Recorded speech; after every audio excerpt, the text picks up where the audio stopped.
how to care for buffalo grass in the winter. Winter in Victoria, the time for warm cuppers, footy, and a lawn that suddenly looks like it's given up on life. But here's the good news. With the right care, you can keep your Sue Walter buffalo grass looking lush, even through the colder months. So let's get to it. So why does buffalo grass struggle in the winter? Well, it's a warm season grass, which means it thrives on heat, but slows right down when the mercury drops.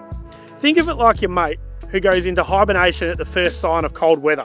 Here are some common winter buffalo grass problems. Slower growth due to colder soil temps, yellow in leaves as the grass conserves energy, thinning patches that won't recover until spring. Alright, let's talk about solutions. How do you keep your buffalo lawn green through winter? Here's the game plan. Mow less often, only every 4 to 6 weeks, and keep your mower blades a little bit higher to protect your grass from the cold. Fertilise smartly. A good slow release warm fertiliser in late autumn gives you the grass the nutrients it needs to stay strong.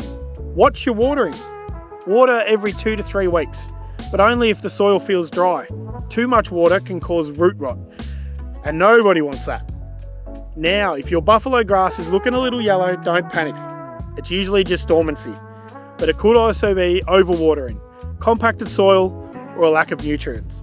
Aerating your lawn, fertilising correctly, and keeping foot traffic to a minimum will help you get it back on track. Caring for your buffalo lawn in winter is all about balance, protecting it from the cold while making sure it gets what it needs.